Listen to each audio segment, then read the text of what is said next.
오늘 아브라함 시리즈로 다시 돌아옵니다. 신앙 계승에 책임을 다하라는 제목으로 오늘 말씀을 전합니다. 영적 제사장으로 살기를 원하는 자들마다 반드시 익혀야 할 것은 신앙 계승에 책임을 다하는 겁니다. 그러니까 우리 자녀들이 신앙생활을 하지 않거나 혹 게을리하거나 하면 이것보다 부모의 마음을 타들어가게 만드는 것이 없는 줄로 압니다. 이건 취업보다 대학 합격보다도 더 큰 문제죠. 때로는 다 큰 자식들에게 그런 어떤 이 신앙의 어떤 태도들에 대해서 함부로 말하기도 힘든, 그래서 부모의 마음에 소갈이가 되어지고 그냥 한숨 짓고 주여 하고 그냥 뒤로 물러나서 기도밖에 할 수밖에 없는 그런 답답한 그런 부모의 심정, 이런 심정들을 저는 많이 봤습니다. 이렇게 된 데는 다 이유가 있겠죠, 그렇죠? 뭐 여러 이유들이 있겠습니다만은 부모가 잘못 살아서, 그렇죠? 그럴 때도 있고, 교회와 지도자에게 상처를 받아서 실망해서 그럴 수도 있고, 또 세상 즐거움에 빠져서 개인 스스로, 그리고 영적인 이 게으름과 싸움에서 지기 때문에, 여러 가지 시험 때문에 뭐 그럴 수 있는 거죠. 그러나 이런저런 이유가 있다고 하더라도 그 책임에 대해서 그들 스스로의 어떤 문제일지라도 우리의 책임이 약해지지는 않습니다. 늘 부담을 가지고 우리는 살아가게 되겠죠. 이럴 때 우리가 흔들리지 말고 해야 될 것이 하나가 있는데, 그것은 우리가 하나님의 언약을 다시 기억하는 것입니다. 성경을 보면 하나님께서 부모 세대를 부를 때 그 자녀 세대를 함께 부르신다라는 것을 알 수 있습니다. 오늘 이삭도 내년 이맘때 이삭이 낳으면 그와 언약하겠다고 말씀하시지 않습니까? 이게 부모의 신앙이 자녀에게 유업으로 가도록 하나님이 부모의 언약 안에 나를 통해서 태어날 모든 세대를 언약을 같이 맺으시고 그렇게 부르신다라는 것을 알 수 있습니다. 이런 맥락 때문에 유아 세례도 유효하게 되는 거죠. 그러나 여러분, 아브라함도 그랬지만 인간은 하나님의 약속을 쉽게 잊어버리죠. 아브라함이 하나님의 언약을 잊었을 때에 여종 하갈을 통해서 손쉽게 내가 후손을 보겠다라는 어떤 결정을 하지 않습니까? 그래서 그것을 통해서 크나큰 실수를 합니다. 약속의 자녀를 끝까지 보려고 해야 되는데 다른 것을 봐버리는 거죠. 우리 속에는 늘 하나님의 약속에서 멀어지려고 하는 이 본성이, 이 경향성이 굉장히 강하게 작동을 해요. 그리고 이런 것들이 작동할 때마다 하나님의 언약에서 뒤로 물러서고자 하는 마음들, 아니면 포기하고자 하는 이 중도 포기 유전자가 막 우리 안에서 작동을 하죠. 그럼 손을 놔버리고 싶은 거예요. 그래서 아브라함도 언약에 멈춰버립니다. 13년의 세월 동안에 하갈을 통해 이스마엘을 낳은 이후 13년 동안 그는 완전히 잠정적으로 언약 밖에서 있는 사람처럼, 그리고 성경에도 그 13년의 세월을 기록을 하지를 않습니다. 뻔하니까. 그 언약 밖에서 살아가는 13년의 세월이 너무 뻔하기 때문에 자기는 만족할지 몰라도 하나님 보실 때는 뻔한 삶인 거죠. 기록을 하지 않아요. 아브라함 입장에서는 하나님이 약속을 지키지 않고 지체한 것처럼 그렇게 생각되었겠지만 하나님은 그런 분이 아니시죠. 하나님은 한 번도 자신의 약속을 어기시거나 자기 생각을 여러분 뒤집어 엎으시거나 그렇게 하시는 분이 아니에요. 우리 죄에 대해서는 생각을 뒤집어 엎으셔서 진노를 또 참으시고 하는 것은 있지만 우리에게 하신 약속을 하나님이 뒤집어 엎지는 않습니다. 민수기 3장 19절에 그래서 여러분 이런 말씀 나옵니다. 하나님은 사람이 아니시니 거짓말을 하지 않으시고, 이전에는 시건치 않고 이렇게 나왔었죠, 그렇죠? 않으시고 인생이 아니시는 후회가 없으시도다. 어찌 그 말씀하신 바를 행하지 않으시며 하신 말씀을 실행하지 아니하시랴. 이렇게 나옵니다. 이 말씀 믿으면 아멘입니다. 하나님은 결코 여러분 말씀을 뒤집어 엎는 분이 아니세요. 우리를 향한 신실한 하나님의 뜻들을 이루시는 분입니다. 때문에 우리가 신앙의 늪에 빠져서 체념하거나 중도 포기하거나 언약 밖에서 살아가다가도 다시 정신 차리고 언약 안으로 또 들어오고 이걸 끊임없이 우리는 해야 합니다. 우리가 자녀를 기르다가 아니면 주변에 그쵸? 우리 공동체 안에서 내가 아이들을 양육하고 교사를 하거나 뭐 다양한 우리의 섬김이 있는데 이런 것들을 바라보면은 혼탁한 어떤 생각들이 들어질 때가 참 많이 있습니다. 이렇게 하는 것보다 이렇게 하는 게 낫지 않을까? 혼돈되어지는 거죠. 자녀를 기를 때는 특히 더 그렇죠.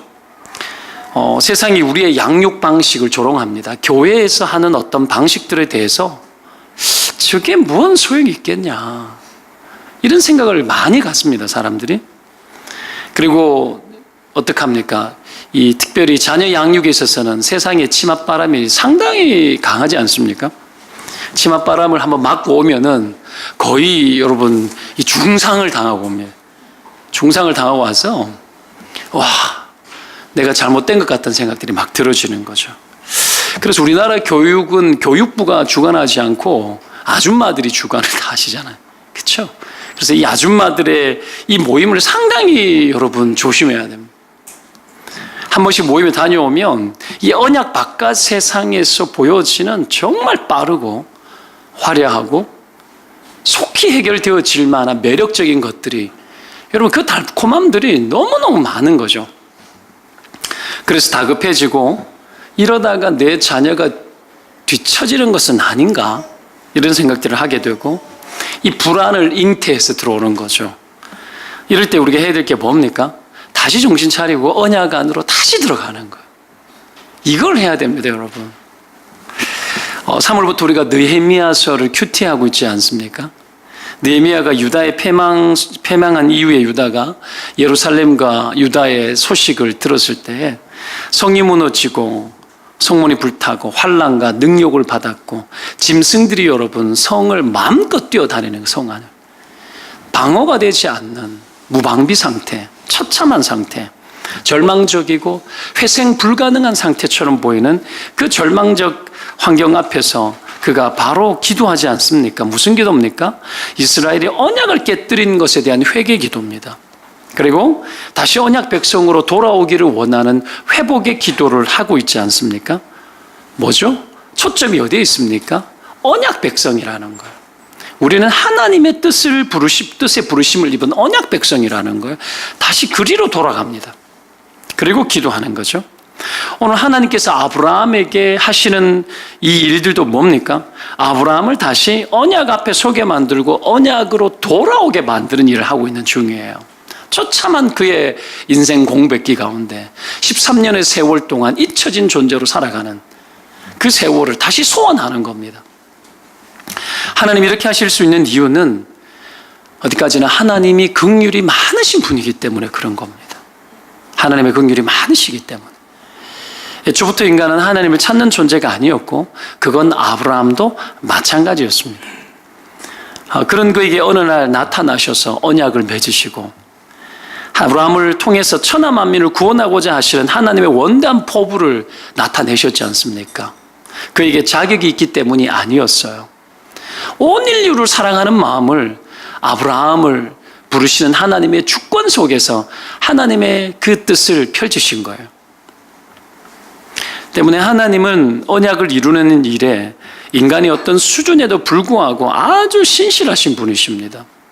우리가 지금 하나님 언약 속에 우리가 부르심을 입어 살아가면서 우리가 지금 굉장히 영적 탈진에 빠지고 하나님에게서 게으르고 그렇게 살아갈지라도 애초부터 우리가 여러분 언약 밖에 있었던 존재였기 때문에 그런 우리를 바라보면서 하나님이 실망하지 않고 당신의 신실함을 끊임없이 나타내려고 하는 게 여전히 아브라함에게 했던 것처럼 우리에게도 여전히 그렇게 하신다라는 거예요. 믿으시기 바랍니다. 하나님 그런 분이시죠. 그렇기 때문에 아브라함을 통해서 어떻게 구원이 이루어지는지를 주님 보여줘야만 합니다. 그가 믿음의 조상 아닙니까? 그를 통해서 온 세상을 구원하기로 하셨잖아요. 온 세상을 그를 통해서 구원하기로 예정하셨기 때문에 아브라함 속에서 온 세상을 구원하는 구원 방식이 뭔지를 아브라함 안에서 끊임없이 이루어 나가십니다. 그게 뭡니까? 믿음의 방식이죠. 아브라함 안에 그 믿음이 무엇인지를 끊임없이 훈련시킵니다. 그 믿음을 통해서 구원에 다가서게 하시고 온 인류의 믿음의 조상으로 아브라함을 세우셨기 때문에 온 세상을 구원하는 구원 방식이 먼저 아브라함 안에, 아브라함 모델 안에서 이루어져야 되는 거예요. 그걸 하나하나 하나님이 다 다루시는 겁니다. 이 일련의 과정을 바로 언약을 이루는 과정이라고 보시면 돼요. 하나님의 언약을 아브라함 안에 믿음의 방식을 끊임없이 이루어 나가는 것으로 하나님의 언약을 성취하십니다. 그래서 믿음 없이 언약이 이루어지지 않아요. 이루어지지 않습니다. 믿음을 떠나면 언약에서 벗어나는 거예요. 여러분, 신앙의 계승이라는 것이 무엇입니까? 이 믿음의 방식을 유업으로, 유산으로 물려주는 거예요. 믿음의 이 방식을. 이렇게 믿음을 지키고 계승하기 위해서 요구되어지는 것이 뭐냐 하면 신실함입니다. 신실함. 하나님 우리에게도 믿음의 신실함을 요구합니다. 이번 사람 축복하겠습니다. 당신은 믿음의 신실한 사람입니까? 신실해지시기 바랍니다. 믿음에 신실해지시기 바랍니다. 여러분, 믿음을 계승한다는 것은 그리 쉬운 일은 아닙니다. 사사기를 보면 이스라엘 백성들이 가나안 땅에 들어간 이후에 신앙 계승에 실패했다라는 것을 기록을 하죠. 사사기 2장 10절에 보면 그 세대의 사람도 다 그 조상들에게로 돌아갔고 그 후에 일어난 다른 세대는 여호와를 알지 못하여 여호와께서 이스라엘을 위하여 행하신 일도 알지 못하였더라, 이렇게 나오죠. 본문에 그 후에 일어난 다른 세대라는 말이 나옵니다. 다른 세대. 여기에 다른 세대는 다음 세대를 말하지 않아요. 이 다른 세대는 질적으로 전혀 다른 세대를 말하는 겁니다. 어떤 면에서요? 하나님을 향한 자세와 태도가 아예 뒤틀려 버린 다른 세대. 그래서 사사기의 특징을 이렇게 이야기하잖아요. 각자 자기 소견에 옳은 대로 행하였다. 이 다른 세대의 특징이 뭡니까? 자기 주장이 강하고 자기 고집이 강한 세대입니다. 그래서 각자 자기가 원하는 대로 다 해보려고 하는 세대. 이 사사시대도 그랬고 지금 시대, 이 시대도 그렇습니다. 믿음의 방식을 포기한 시대. 결국 왜 이렇게 된 거죠? 믿음을 계승하지 못했기 때문이에요. 믿음의 방식을 통해서 하나님의 구원이 우리 가운데 끊임없이 이루어지도록 하나님의 언약에 개입된 인생을 끊임없이 살아서 보여줘야 되는데 이거 접어버린 거예요. 이거 포기해버린 거예요. 그 단치기녀가 엘리 제사장이잖아요. 사사시대에. 대제사장이었는데 아들들이 홈리와 비나스가 성전에 수종들은 여인들과 어떻게 합니까? 거기에서 막 성범죄를 저지른 거예요. 죄를 지으면 책망해야 되는데 엘리가 책망을 하잖아요. 그 시대에 그렇게 길렀어요. 오냐 기른 거예요. 오냐. 그냥 눈 감아주고. 여러분, 상당히 여러분 위험한 짓을 하면서도 방치를 한 거예요. 그러니 언약이 계승이 될 수가 없어요. 믿음 안에 하나님을 경외하도록 끊임없이 만들어야 되는데 이 부분들을 접어버린 거죠. 소견에 옳은 대로 살도록 둬버린 거예요. 언약 밖에서 호적거릴 때에 불러들어야 되는데 하지 않은 겁니다. 여러분, 끊임없이 다른 세대가 일어나거든요. 이런 시대라고 해도 우리가 여러분 해야 될 일은 똑같아요. 지금 시대가 아무리 바쁘게 돌아가고 여러분 이 세대가 요구하는 AI 시대 뭐 별 이야기 다 하는데도 이런 시대를 살아가더라도 우리가 분명하게 초점을 맞춰야 될 것들은 언약 안에서 그들이 자라고 그들의 영감이 여러분 하나님에게 있고 모든 영감의 원천 되신 그 하나님 앞으로 끊임없이 돌아가도록 만들어주는 일들을 그 어떤 과거적 세대보다도 더 충실하게 하지 않으면 안 되는 시대가 되었습니다. 편리함? 여러분 AI 시대에 종의 영성을 갖는다 그랬죠. 모든 것들을 여러분 원하는 대로 여러분 자동으로 막 움직여줍니다. 이런 시대를 우리는 살아가고 있어요. 이 주관성이 떨어지는 거죠. 다스림이 떨어지는 시대예요. 그러니 어떡합니까? 할 수 있는 게 없어요. 의존적으로 바뀌어요. 이게 종이에요, 종. 제가 교회에 이 차를 새로 하나 샀지 않습니까? 봉고가 워낙에 고물이어가지고 막 이놈을 잘 활용을 해야 되는 판에 그 카니발을 새로 사가지고 계속 타고 다니고 막 그러고 하고 있는데 사역자들도 수련회관에 너무 좋아하더라고요. 제가 처음으로 우리 윤병서 전도사님이 운전을 하는데 크루즈 기능을 쓰더라고요. 저는 있는데도 안 썼어요. 무서워가지고. 크루즈 기능이 뭔 줄 알아요? 속도 맞춰놓으면 엑셀에다 안 밟고 브레이크 안 밟아도 지가 알아서 섰다가 다 하는 거예요. 나는 깜짝 놀랐어요. 그걸 수련해 가는데 나는 느려 터져가지고 있어도 어떻게 작동하는 줄도 모르고 사용할 생각도 안 했는데 윤 전도사님 빠르더라고. 그걸 쓰더라고요. 제가 어저께 목사님, 제 후배 목사가 목사 위임식에서 서울에 가는데 제가 용기를 내서 한번 서봤는데요. 너무 좋아요. 근데 계속 참아요. 지가 알아서 해주는 게 핸들만 하면 되거든요. 와, 진짜 좋대요. 의존적으로 바뀌어요. 할 수 있는 게 없어져요. 여러분, 이런 시대를 살고 있어요. 더 쉬워지고 더 빨라지는 거. 신앙은 그래 안 돼요. 우리가 언약 속에 들어가는 것은 그런 것으로 안 돼요. 여러분, 우리가 이 편리한 시대에 하나님 앞에 나아가는 것만큼은 우리의 영감을 깨우는 이 작업을 철저하게 여러분 우리의 믿음의 조상들이 했던 방식대로 하지 않으면 절대로 회복되지 않습니다. 이 영감의 원천 되시는 주님 앞으로 끊임없이 들어가는 노력들을 우리가 해야 하고 우리의 자녀들이 보고 배우도록 끊임없이 여러분 애를 써야 되는 거예요. 또한 이 교회가 그런 교회가 되기를 또한 소망합니다. 자, 그렇게 되시기를 축원드립니다. 자, 때문에 여러분 이 신실함을 유업으로 물려주는 일들을 우리가 해야 되겠죠. 이것이 우리의 의무의 책임입니다. 본문 9절을 한번 읽어보도록 할게요. 9절 한번 읽겠습니다. 9절 시작. 하나님이 또 아브라함에게 이르시되 그런즉 너는 내 언약을 지키고 내 후손도 대대로 지키라. 이 말씀이 바로 신앙을 유업으로 물려주고 언약을 계승하라는 말씀이거든요. 근데 보세요. 너는 내 언약을 지키고, 재밌는 표현 나오죠. 내 후손도 대대로 지키라. 네가 지켜라가 아니고 내 후손이 주어가 되어야 되죠. 그렇죠? 그 내 후손도 대대로 지키라. 내 후손을 지키게 하는데 아브라함 네가 지키라는 것처럼 말하잖아요. 이게 언약이에요. 이게 언약이에요. 아브라함 안에 후손을 다 밀어넣어버린 거예요. 하나님 그렇게 명령합니다. 아브라함 후손도 없잖아요. 아직까지. 이스마엘은 있지만. 근데 대대로 지키라고 이야기를 하죠. 여러분, 이건 아브라함과 후손을 하나로 보는 관점이죠. 이 모든 책임이 누구에게 있다라는 거예요? 아브라함에게 있다라는 거예요. 우리 조상, 믿음의 조상들 우리에게 있다라는 겁니다. 신앙 계승의 책임이. 이게 하나님의 관점입니다. 이 언약을 절대로 벗어나지 못하게 하라는 거예요.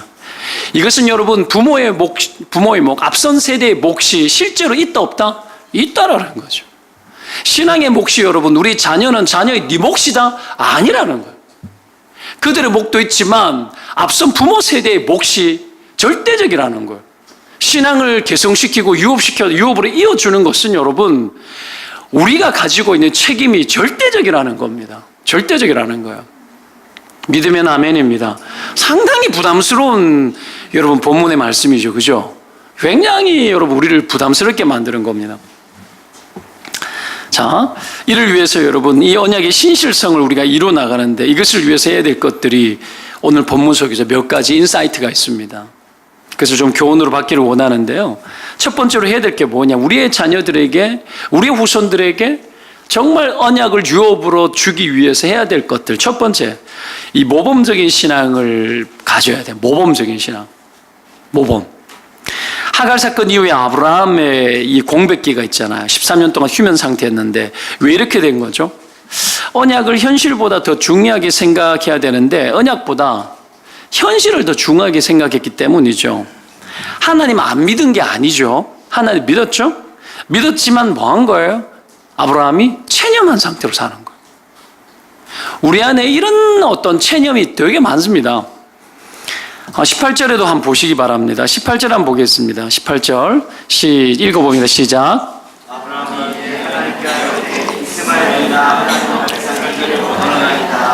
이게 체념이에요. 이스마엘이나 하나님 앞에 살기를 원합니다. 체념입니다. 제한된 믿음이죠.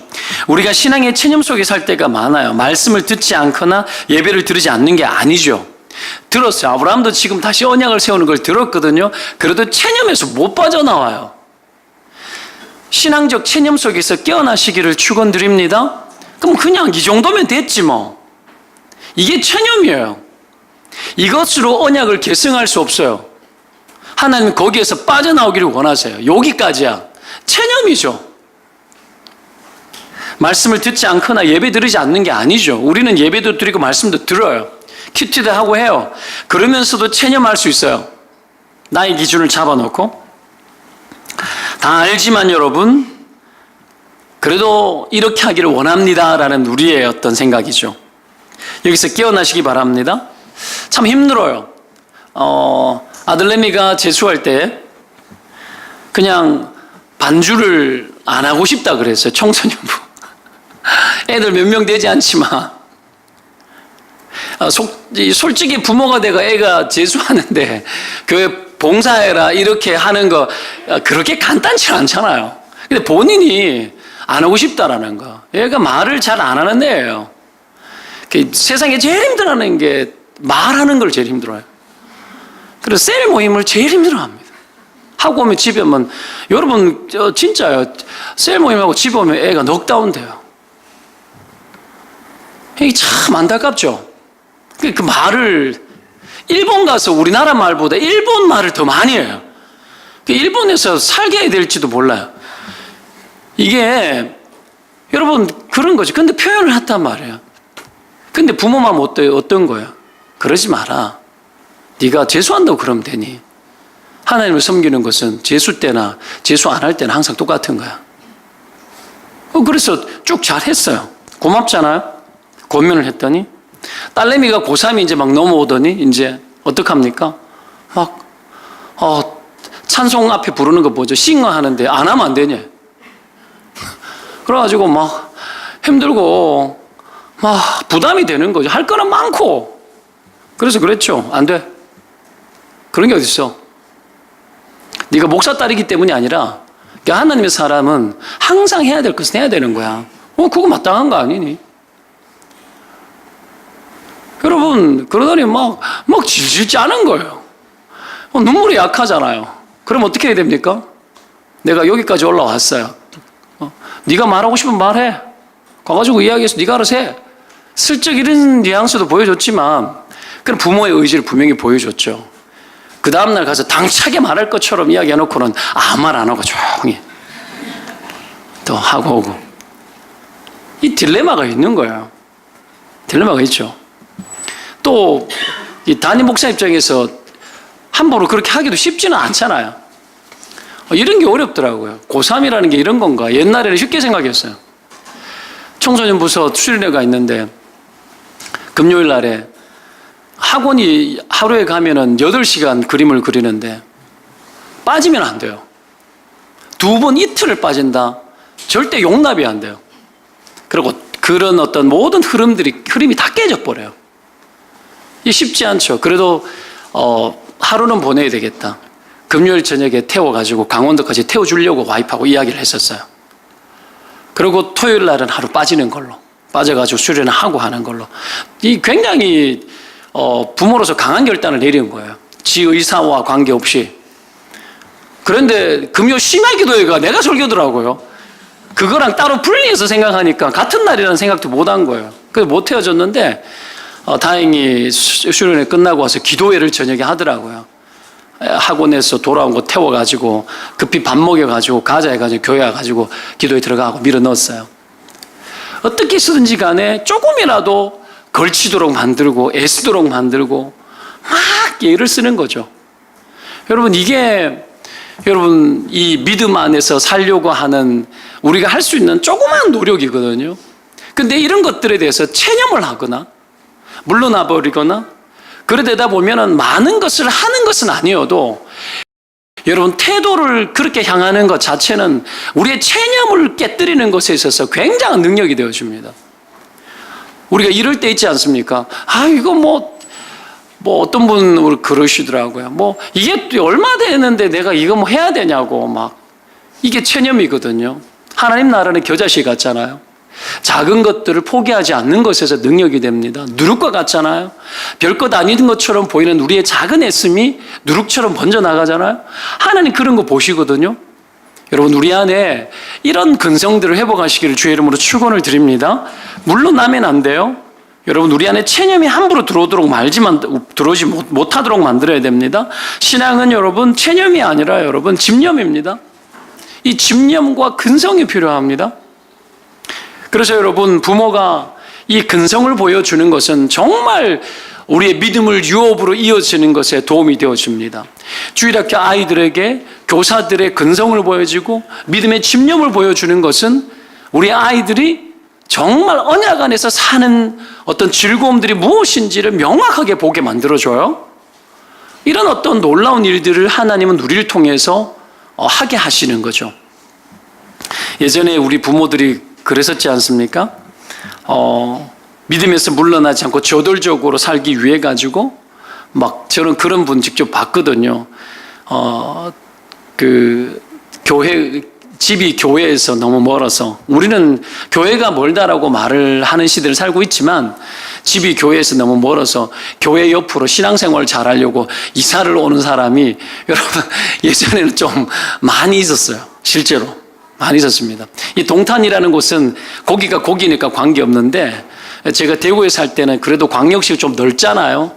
그래서 일부러 교회가 너무 멀어져서 신앙생활이 막 그렇다 싶어가지고 교회 옆으로 이사 오고 막 하는 사람들을 봤었어요. 실제로 있었어요. 대단한 것 아닙니까?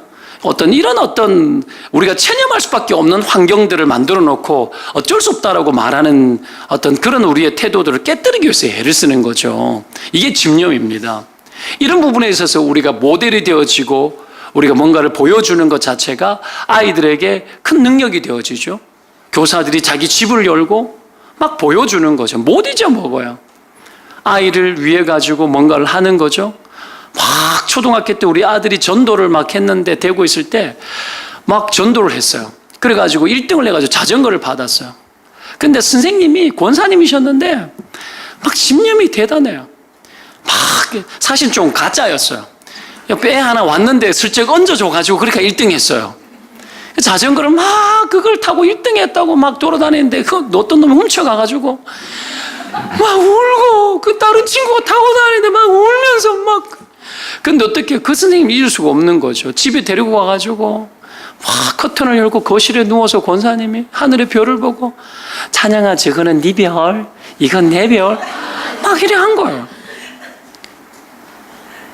칫솔에다가 이름 다 적어놓고 아이들 그거 보고 기도하고, 이 대구를 떠났는데도 내가 찬양의 칫솔을 보고 기도하고 있다고. 막 이게요 집념이죠. 막 강한 모델을 보여준 거예요. 그렇게 자라는 아이들 잘 자랍니다. 잘 자랍니다. 돌봄을 받았고 사랑을 입었고 하나님의 언약 안에 내가 존재하고 있다라는 그 느낌이 그들 안에 잘 잡히거든요. 그래서 여러분 멀리 도망가지 않습니다. 이런 우리의 애씀과 노력이 필요하죠. 모범이 되는 신앙을 통해서. 그 두 번째로 자기 부정의 신앙을 가지는 거죠. 하나님은 너희 중 남자는 다 할례를 받으라.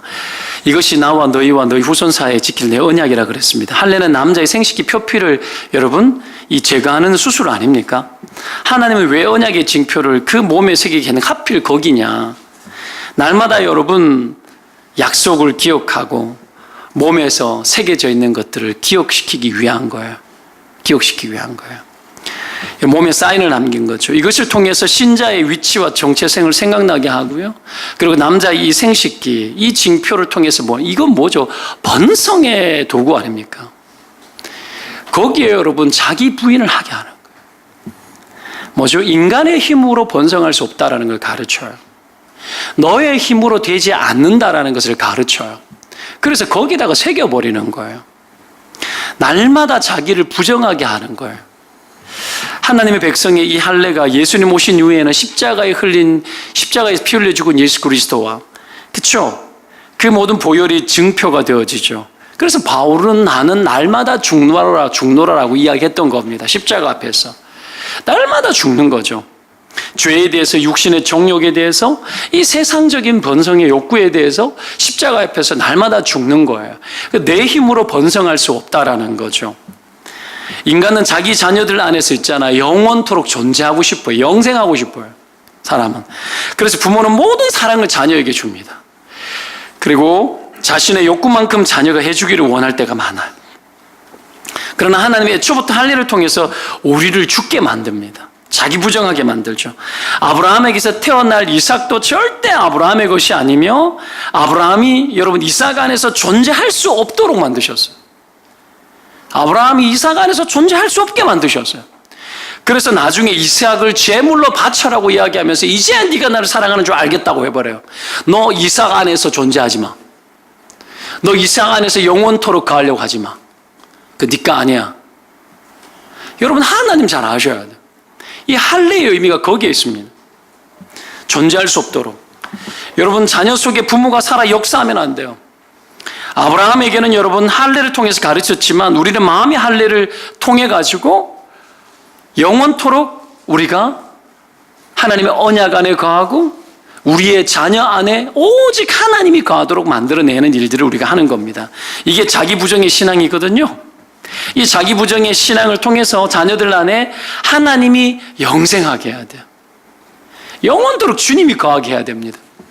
이게 신앙의 계승이에요. 신앙의 계승은 여러분, 그가 믿음 생활만 한다고 되는 계승의 문제를 넘어선 겁니다. 어떤 겁니까?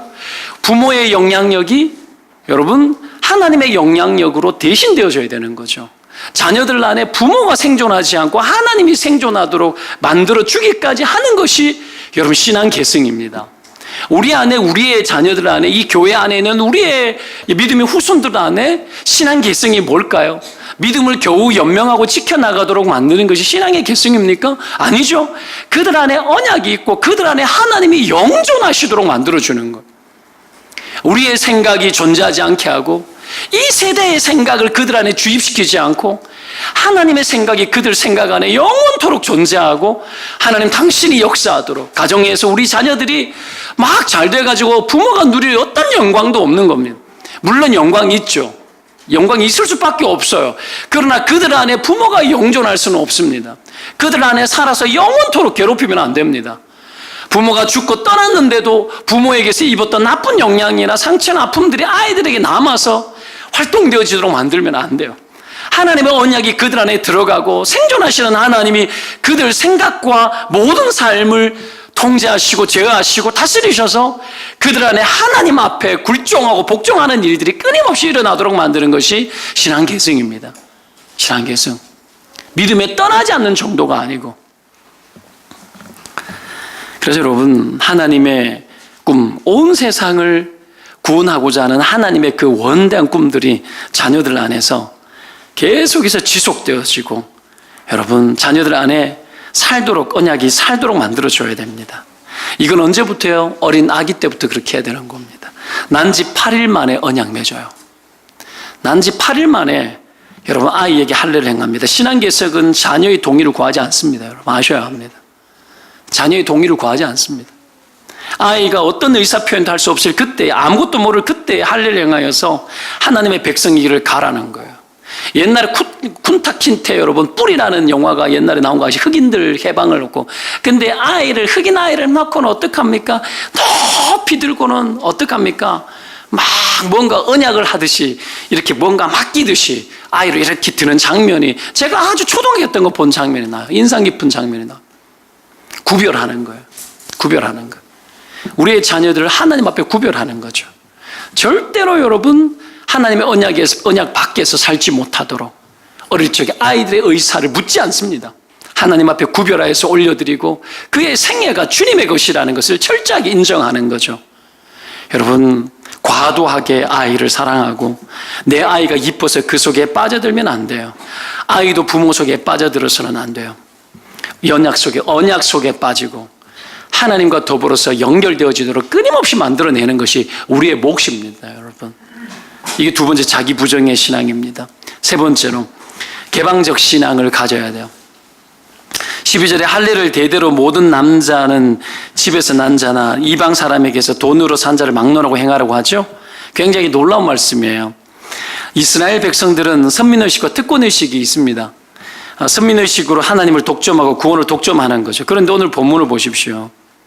아브라함이고 이방인이고 똑같이 취급하죠. 질문합니다. 아브라함이 택함을 입기 전에 누구였죠? 이방인이었죠. 똑같은 이방인이었죠. 당연히 그랬습니다. 구원에서 그도 먼 자였습니다. 언약 밖에 있는 자였습니다. 어떤 자격도 없었습니다. 아브라함도 똑같이 죄인에 불과하고 그냥 아주 평범하고도 눈에 띄지 않던 그런 존재였어요. 갈대 우리에서 우상을 만드는 일을 했던 사람들이었어요. 그 조상 대대로. 그런 그를 불러낸 거예요.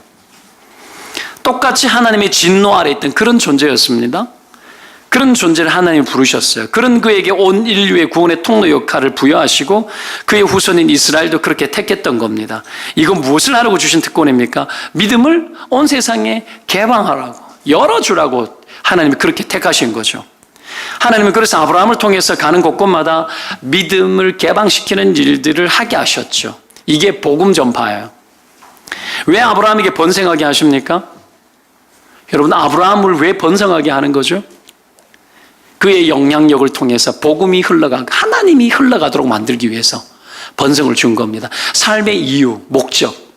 왜 여러분 우리가 부자가 되어지고 또 여러분 내가 왜 재주가 있고 왜 능력이 있는 겁니까? 그것을 통해서 복음의 통로가 되도록 하라는 겁니다. 여러분 이런 기능들을 다 하시기를 주의 이름으로 축원드립니다. 누구에게든지 이 믿음이 개방되어져야 합니다. 그래서 누구든지 주의 이름을 부르는 자는 구원을 얻을 것이라 그러잖아요. 누구든지 대상 가리지 아니하고 어디든지 개방적이어야 되는 겁니다. 너희는 가서 모든 족속으로 제자 삼아. 모든 족속이 우리의 대상입니다. 우리가 여러분 선을 그어놓고 막아야 될 대상은 없습니다. 북한도 일본도 무슬림도 그 어떤 나라도 내 주변에 있는 그 어떤 사람들도 우리의 믿음에 있어서 폐쇄성을 가지고 여러분 막아야 될 대상은 없습니다. 개방적이어야 되는 겁니다.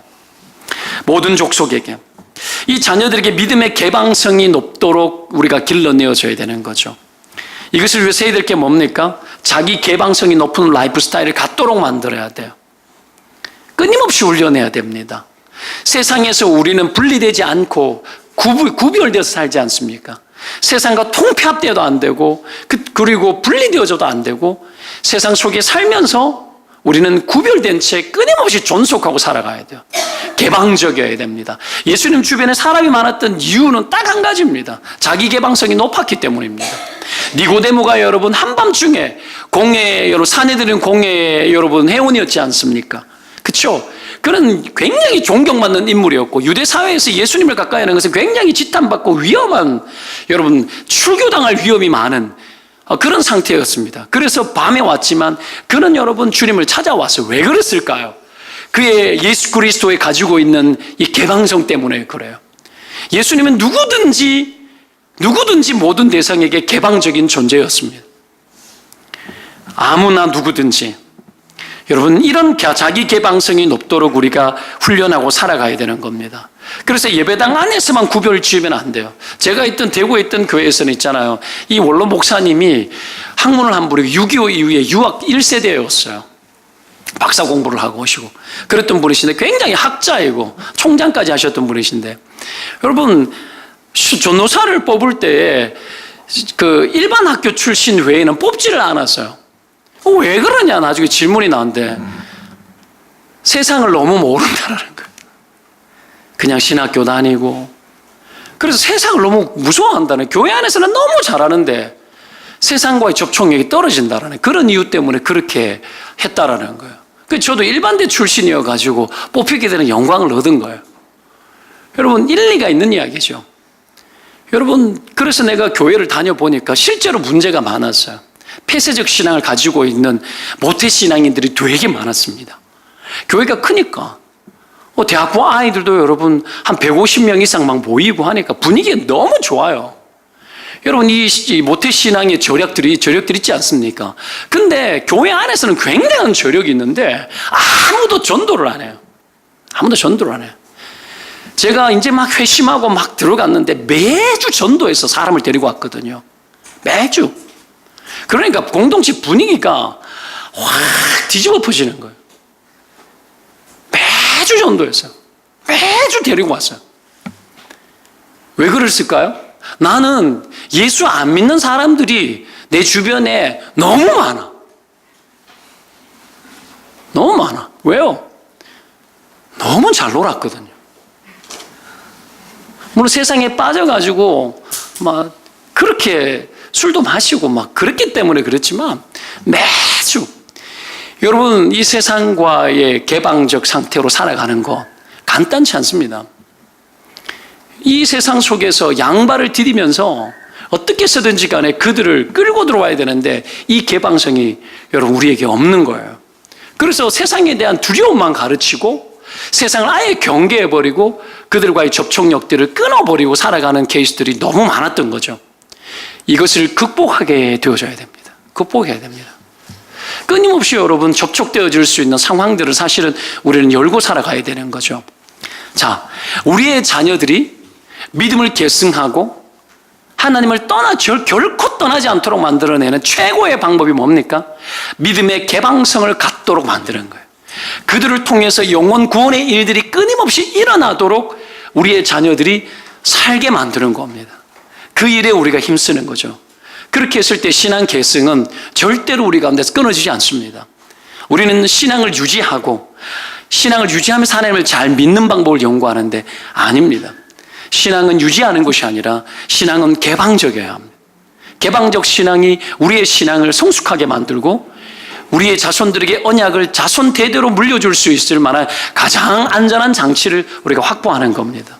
오늘 언약 계승, 여러분 믿음의 계승, 이 계승을 위해서 우리의 힘을 다하고 다시 한번 여러분 하나님 앞에서 정신 바짝 차리고 우리의 삶과 우리의 자녀 후손들의 삶을 하나님 앞에 더 깨워드리기 위해서 힘쓰고 애쓰는 일에 다가서는 그런 저와 여러분 되시기를 축원드립니다. 기도하겠습니다.